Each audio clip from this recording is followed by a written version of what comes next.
مرحبا بكم. لو أول مرة بتزوري قناتي شرفيني باشتراكك، كمان فعلي الجرس ليصلك كل جديدي. تصفحي القناة كما تشائي، اختاري منها المناسب لك، وإذا عجبك الفيديو ما تنسيش باللايك وشير لكل الأصحاب، وشكرا مقدما لك. السلام عليكم ورحمة الله وبركاته. أهلا ومرحبا بكم جميعا، يا رب تكونوا بأحسن صحة وبأحسن حال، ويسعد صباح الجميع، وجمعة مباركة علينا وعليكم وعلى المسلمين في كل مكان يا رب العالمين. النهاردة جايه لكم بمشروب جميل جدا هيعالج لنا حاجات كتير وغير مكلف بالمرة، يعني من أرخص أنواع المشروبات اللي انت ممكن تشتريها، ولكن أكثرهم ثمنا، لاحتوائه الشديد والكبير على مضادات للأكسدة والفيتامينات والأمونيوم والمعادن، يعني كنز من كنوز الدنيا، وهو اليانسون النجمي. هو ده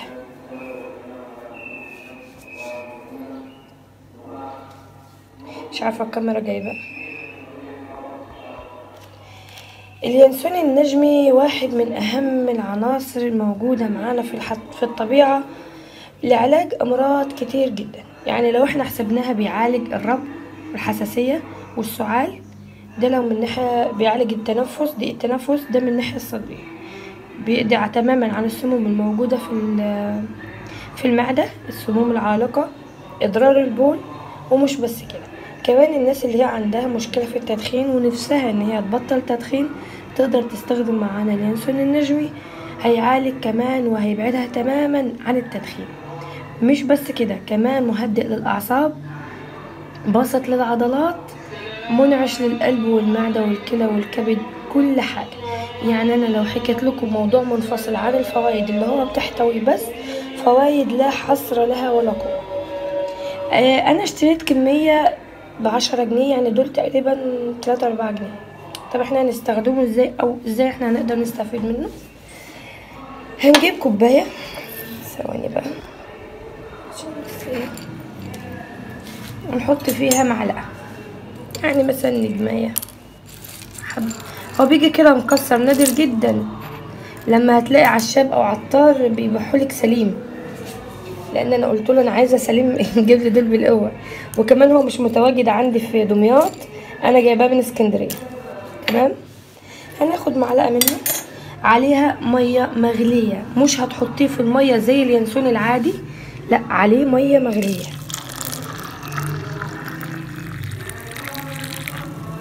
وبتسيبيه ما تقلبهوش لمده 5 دقايق علشان نضمن ان هو نزل الزيوت بتاعته اللي احنا اصلا عايزين نستفيد منها. بس الكميه دي في الكوبايه قليله، هنزودها طبعا، هنزودها. تمام، احنا لو طحناه هيكون اسهل لك، يعني لو جبتيه وطحنتيه هيكون اسهل لك. ريحته رهيبه رهيبه رهيبه، غير طبعا اليانسون التاني بنسيبه 5 دقايق. لو انتوا لاحظتوا على سطح الماء في زيوت ابتدت تظهر، لمعة الزيت.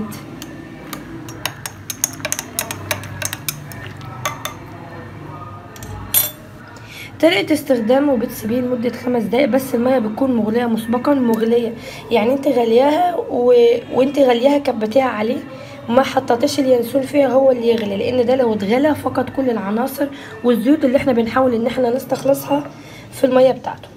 تمام. طريقة استخدامه بتشربيه وبتحليه طبعا بالعسل او بالسكر. الافضل ان انت تحليه بالعسل عشان تقدري تاخدي كل الفوائد، لان العسل فوائده اكتر بكتير من السكر ما هو الا تحلاية، لكن العسل هيحليه وكمان هيديكي الفوائد والعناصر الغذائية الموجودة فيه. لو اتبعتوه، لو احنا مثلا ناس كويسه ومش عندنا اي امراض من المذكوره، ولو اتبعنا ان احنا نشرب كل يوم كوبايه منه مش هنخسر اي حاجه. ولكن الناس اللي هي اصحاب التعب تشرب منه كوبايه الصبح وكوبايه بالليل، لما توصل على نتيجه ابتدت الزيوت والعناصر الغذائيه بتاعته تطلع طبعا. ولو سبناه وغطيناه وبعد كده شربناه هنستفاد بيه اكتر واكتر. يا رب النهارده اكون قدرت اوصل المعلومه. وبكل بساطه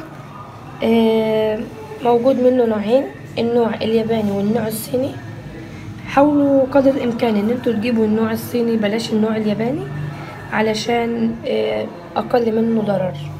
وكمان نصيحة، المرأة الحامل انا ما بنصحهاش انها تشربه تماما، ممنوع استخدامه للمرأة الحامل سواء هو ولا اليانسون العادي. يا رب ان انا قدرت اوصل المعلومة ولو بجزء بسيط. لو بيعجبكم وصفاتي وفيديوهاتي بشكل عام ما تنسونيش باللايك وشير لكل الاصحاب، كمان الاشتراك في القناة مع تفعيل علامة الجرس. انتظروني في مزيد من الوصفات. دمتم في حفظ الرحمن، والسلام عليكم ورحمة الله وبركاته.